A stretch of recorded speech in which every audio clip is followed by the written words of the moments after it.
चलिए आज हम पढ़ते हैं क्या, पॉलिटी पढ़ेंगे। आपका पॉलिटी में क्या था, इससे पहले हमने आपको 25 से लेकर 28 तक के सारे जो आपके आर्टिकल थे वो सभी हमने क्लियर किए थे, तो वो आपके क्लियर करा दिए। तो आपके जितने भी आर्टिकल थे आपके, यानी कहाँ से था आपका कि 25 से लेकर 28 जो आर्टिकल आपके थे वो आपके क्लियर हो चुके थे। इतना हमने आपको समझा दिया। उसके बाद आपकी अगली जो क्लास है वो आप चलेगी, क्या चलेगी आपकी, कि शिक्षा एवं संस्कृति के अधिकार या आधार पर चलेगी। ठीक है, तो अब जानते हैं हम किसके बारे में, देखिए कि शिक्षा एवं संस्कृति के आधार। क्या जानेंगे, आधार। इसका मतलब आपका क्या होता है, आपका ये होता है आपका कल्चर एंड क्या होता है आपका एजुकेशनल राइट, या आधार भी कह सकते हो। ठीक है, जो आधार है फंडामेंटल राइट्स होते हैं आपके, तो वो आपके राइट्स क्या है उसको जानते हैं। वो भी किसके जानेंगे हम, कि शिक्षा एवं संस्कृति के बारे में जानेंगे। अब जो आपकी शिक्षा एवं संस्कृति है उसके बारे में जानने के लिए हमें क्या करना पड़ेगा, कि आर्टिकल 29 को जानेंगे सबसे पहले। जो शिक्षा और संस्कृति की बात करेंगे तो आर्टिकल आपका 29 है, और आर्टिकल 29 में जानेंगे कि आपको क्या क्या दिया है और कैसे है। देखिए तो आर्टिकल आपका क्या है 29, इसमें क्या दिया आपको, कि अल्पसंख्यकों को अपनी भाषा, क्या जो अल्पसंख्यक होते हैं उनकी बात कर रहे हैं, कि अल्पसंख्यकों को अपनी भाषा लिपि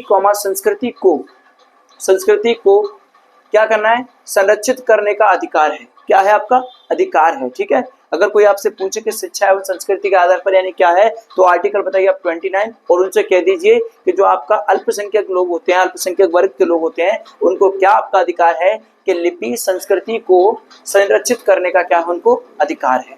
उसके बाद देखिए आगे क्या आपका अल्पसंख्यक के बारे में जानते हैं कि अल्पसंख्यक क्या है।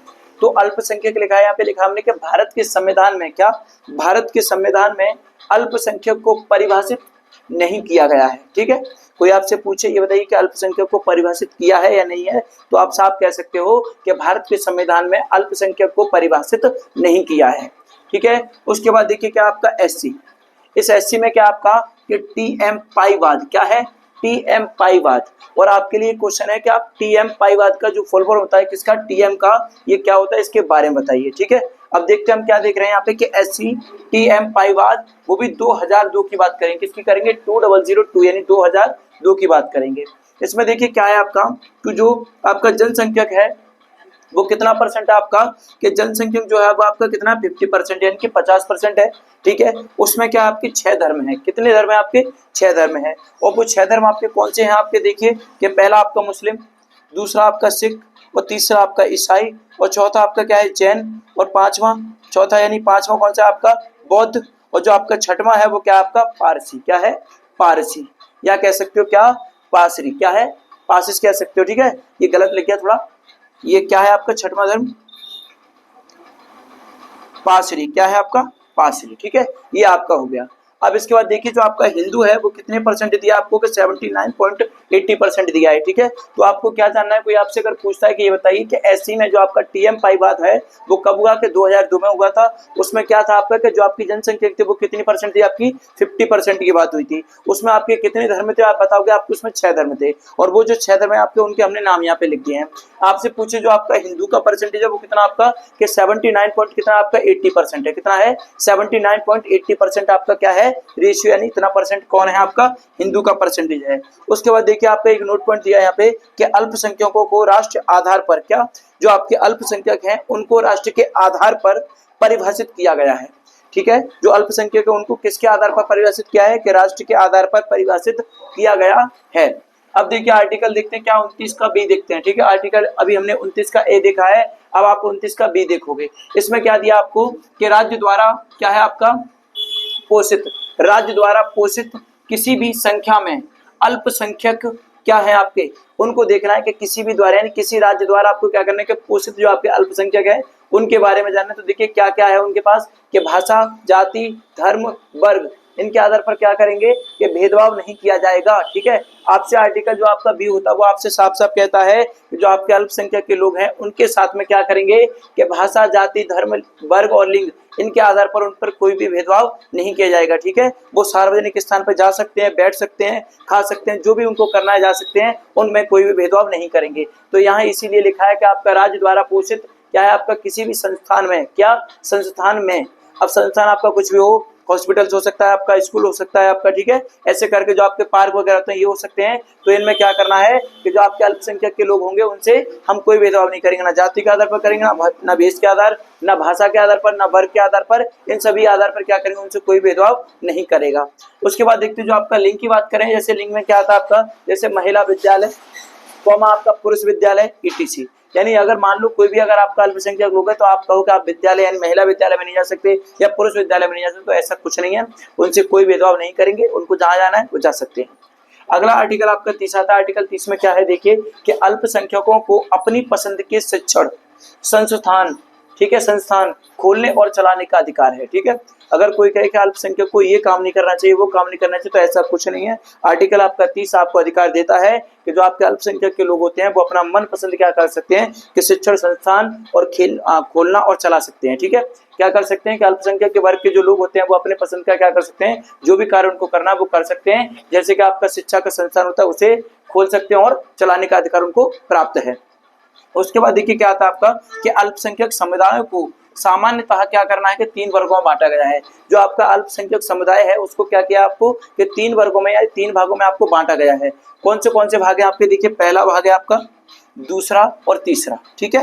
यानी कि पहला नंबर, दूसरा नंबर और तीसरा नंबर ये है। अब इसमें पहले में आपको क्या दिया है कि राज्य द्वारा क्या है आपका पोषित, ठीक है, राज्य द्वारा क्या है आपका मान्यता, ठीक है। उसके बाद क्या है मान्यता प्राप्त है। जो आपके अल्पसंख्यक के जो लोग हैं उनमें क्या है कि राज्य के द्वारा उनको क्या है मान्यता प्राप्त की गई है। दूसरे पॉइंट में आपको क्या है देखिए कि राज्य द्वारा मान्यता प्राप्त और संस्थान द्वारा क्या है वो पोषित हैं, ठीक है। अब क्या करना है आपका, अब देखिए यहाँ पे अब तीसरा पॉइंट में आपका क्या है कि राज्य के द्वारा क्या इनको भी क्या आपकी मान्यता प्राप्त नहीं है, ना ये पोषित है, ठीक है। तो क्या करते हैं आगे नीचे क्या दिया है, देखो पहले पॉइंट में आपको बता दूं कि ये राज्य के द्वारा है। अब इनको राज्य से मान्यता प्राप्त है तो ये क्या कर सकते हैं देखिए कि सरकार के द्वारा क्या करते हैं कि निर्धारित मानदंडों से क्या करते हैं शिक्षा, ठीक है। जो सरकार ने जो आपके नियम निर्धारण जो आपके किए हैं उनसे क्या करते हैं कि मानदंडों से क्या करते हैं शिक्षा मिलती है इनको। दूसरा आप क्या करते हैं कि दूसरे में आपको दिया है कि इनको सरकार से मान्यता प्राप्त है, फिर क्या करेंगे सरकार द्वारा निर्धारित पाठ्यक्रम से क्या करते हैं शिक्षा ग्रहण करते हैं। पाठ्यक्रम से, किससे, पाठ्यक्रम से, वो भी सरकार के द्वारा दी गई है उससे। अगला क्या आपका जो राज्य से ये मान्यता इनको प्राप्त नहीं तो ये क्या करते हैं कि मनमर्जी की शिक्षा, क्या करते हैं मनमर्जी की शिक्षा। चलिए अब आपका क्या है जो टॉपिक है वो अभी आपका यानी वो क्लियर हो गया आपका। उसके बाद देखते हैं क्या हो गया आपका 30 का तो क्लियर हो गया। अब करते हैं क्या, एक नोट पॉइंट आपको दिया, देखिए इसको पढ़िए। इसमें दिया क्या, अभी हाल ही में कोर्ट में क्या है जो आपका कोर्ट है उसमें क्या हुआ है कि अभी हाल ही में कोर्ट में AMU के अल्पसंख्यक दर्जे को क्या क्या है यहाँ पे विभाजित किया गया है। यानी कहाँ पर, इलाहाबाद कोर्ट की हम बात कर रहे हैं कि जो आपका इलाहाबाद कोर्ट है उसमें क्या किया है कि जो आपका AMU है उसके जो अल्पसंख्यक जो लोग हैं वहाँ पे क्या किया है कि दर्जे को क्या किया वहाँ पे कि विभाजित किया गया है। उसके बाद देखिए आर्टिकल आपका 31 आता है, उसमें क्या दिया आपका संपत्ति का अधिकार दिया है। क्या दिया है, संपत्ति का अधिकार। और यहाँ लिखा आपका 44वां जो आपका आर्टिकल अमेंडमेंट है उसकी बात कर रहे हैं हम, वो भी कब की बात कर रहे हैं कि 1978 से क्या हो गया आपका समाप्त हो गया, ठीक है। यानी क्या आपका आर्टिकल 31 में क्या था आपका संपत्ति का अधिकार, लेकिन 44 में संविधान संशोधन में यहाँ लिखा आपका एक्ट क्या है आपका अमेंडमेंट, वो भी 1978 से क्या हो गया इसको समाप्त कर दिया गया। उसके बाद देखिए क्या आपका वर्तमान की बात करें हम कि वर्तमान में क्या आपका आर्टिकल 300A की बात कर रहे हैं कि आर्टिकल 300A में एक कानूनी क्या है आपका अधिकार है, ठीक है। कोई आपसे पूछे कि वर्तमान में क्या आपका आर्टिकल 300A के उसमें क्या रखा है आपका कानूनी अधिकार है। उसके बाद देखिए क्या आपका 31 का A देखते हैं, क्या आर्टिकल आपका 31 का A पार्ट देखते हैं। इसमें क्या है कि फर्स्ट आपका अमेंडमेंट दिया है, क्या आर्टिकल अमेंडमेंट की बात करें 1951 की बात करें, किसके 1951 की बात कर रहे हैं कि राज्य क्या है आपका संपत्ति पर नियंत्रण कर सकता है। क्या कर सकता है, जो आपका राज्य है वो क्या करेगा कि संपत्ति पर नियंत्रण कर सकता है। ये अधिकार उसको है, वो भी कब है, आर्टिकल 31 के A उसको अधिकार देता है कि वो संपत्ति पर क्या कर सकता है, नियंत्रण कर सकता है, ठीक है, नियंत्रण कर देगा उस पे। आर्टिकल 31 का B की बात करते हैं, उसमें क्या आपका 9वीं सूची की बात करेंगे, कौन सी 9वीं सूची, 9वीं अनुसूची में क्या है जोड़े गए विषयों।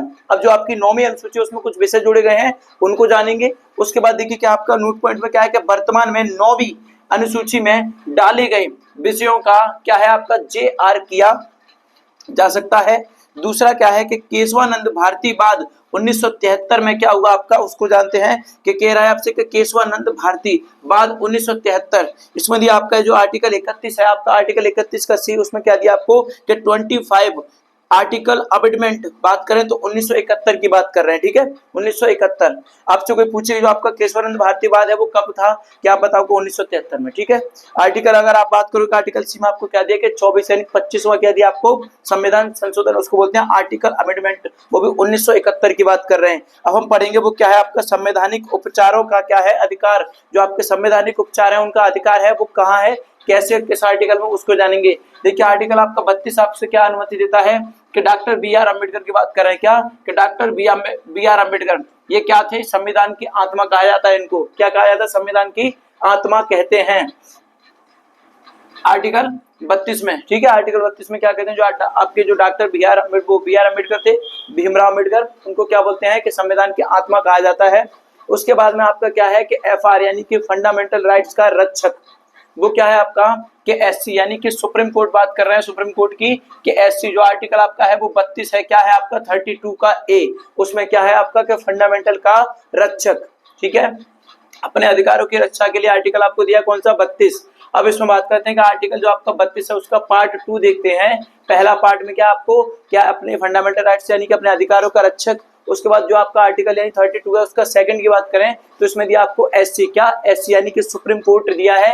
इसमें सुप्रीम कोर्ट ने क्या बोला है कि अपने जो आपके फंडामेंटल राइट्स हैं उनकी बात कर रहे हैं कि फंडामेंटल राइट्स की रक्षा के लिए 5 प्रकार के रीट जारी किए हैं, ठीक है। जो आपका आर्टिकल यानी जो आपका आर्टिकल 32 है, आर्टिकल 32 का जो भाग सेकंड है आपका, उसमें क्या किया है, जो आपका सुप्रीम कोर्ट है, सुप्रीम कोर्ट ने अपने फंडामेंटल की यानी कि अपने मौलिक कर्तव्य अपने अधिकारों की रक्षा करने के लिए उसने क्या किया है कि 5 प्रकार के रीट जारी किए हैं। अब वो 5 प्रकार के आपके रीट क्या क्या है उनको जानते हैं। देखिए पहला रीट आपका क्या है कि परमादेश, ठीक है, दूसरा क्या आपका बंदी प्रत्यक्षीकरण है, तीसरा आपका क्या है अधिकार प्रतीक्षा है, और चौथा क्या आपका प्रतिषेध है, और पांचवा जो आपका दिया वो क्या दिया आपको उत्प्रेषण दिया है, क्या दिया है उत्प्रेषण। अगर कोई आपसे पूछे कि अपने अधिकारों की रक्षा करने के लिए कितने प्रकार के रीट होते तो आप बताओगे 5 प्रकार के। वो भी किसने जारी किए हैं कि सुप्रीम कोर्ट ने जारी किए हैं, और किस आर्टिकल में ऐसा लिखा है कि 5 प्रकार के रीट जारी किए तो आप बताओगे आर्टिकल 32 का सेकंड भाग, ठीक है। उसके बाद देखिए आगे चलते हैं एक एक करके कि रीट को न्याय का क्या कहते हैं, झरना कहते हैं, क्या कहते हैं कि रीट को न्याय का झरना कहते हैं। इन्हें क्या ब्रिटेन के न्याय सिद्धांत से क्या है लिया गया है। कोई अगर आपसे पूछता है कि बताइए जो रीट है वो क्या है, कि रीट को न्याय का झरना कहते हैं, लेकिन जो आपका ये न्याय पद्धति है वो कहाँ से ली गई है, तो आप बताओगे कि ब्रिटेन के न्याय सिद्धांत से लिया गया है। उसके बाद देखिए आगे आते हैं, पहला पॉइंट देखते हैं आप क्या इसमें देखते हैं बंदी प्रत्यक्षीकरण देखते हैं, क्या बंदी प्रत्यक्षीकरण देखते हैं, और पॉइंटों के माध्यम से समझने का प्रयास करेंगे कि पहला पॉइंट आपका क्या है। इसमें देखिए क्या है आपका इसका क्या लिखा आपका सद्दित का मतलब क्या होता है, आपका अर्थ क्या है इसका कि सह शरीर होता है, क्या होता है आपका सह शरीर, ठीक है। सदीदक इसका मतलब होता है सदीदक का मतलब होता है आपका सह शरीर पेश करना, इसका मतलब है कि शरीर के साथ पेश करना। दूसरा देखिए आपका क्या है कि न्यायालय द्वारा तब जारी किया जाता है जब पीड़ित शोषित व्यक्ति के नजदीकी मित्र रिश्तेदार कोर्ट में उसके गायब होने के विरुद्ध क्या करता है याचिका दायर करता है, यानी कि FIR लिखाता है, तो न्यायालय राज्य को व्यक्ति को सशरीर पेश करने का आदेश देता है, ठीक है। यानी कि साफ साफ आपसे बोला है कि जो आपका बंदी प्रत्यक्षीकरण होता है इसका मतलब क्या है कि जो आपका न्यायालय है वो क्या करता है कि न्यायालय द्वारा तब जारी किया जाता है जो आपका रीट होता है उसको, यानी जो बंदी प्रत्यक्षीकरण है उसको जब जारी करते हैं, जैसे मान लीजिए कि जो आपका पीड़ित है जिसके साथ कोई घटना घटी है, अगर मान लो उसके साथ जो शोषण हुआ है यानी पीड़ित शोषित जो जिसके साथ घटना हुई है वो व्यक्ति के नजदीकी जैसे मित्र हो रिश्तेदार हो, और जैसे कोर्ट में जैसे आपको उनका जैसे जो व्यक्ति जिसके साथ घटना हुई है उस व्यक्ति ने क्या किया हो, जैसे उस व्यक्ति ने नहीं उसके पड़ोसी हो, जैसे उसका मित्र हो रिश्तेदार हो, उन्होंने क्या किया हो जैसे कहीं पर याचिका दायर कराई हो जैसे या FIR वगैरह की हो,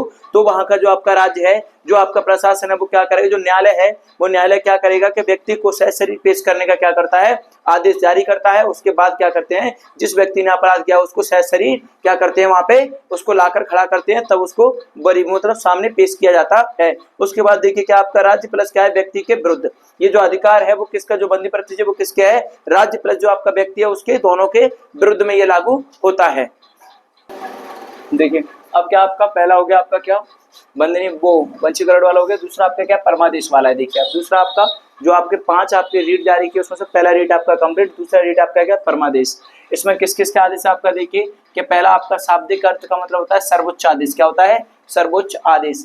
दूसरा आपका क्या होता है, यह सरकारी संस्थाओं के खिलाफ होता है, ठीक है, किसके होता है सरकारी संस्थाओं के खिलाफ।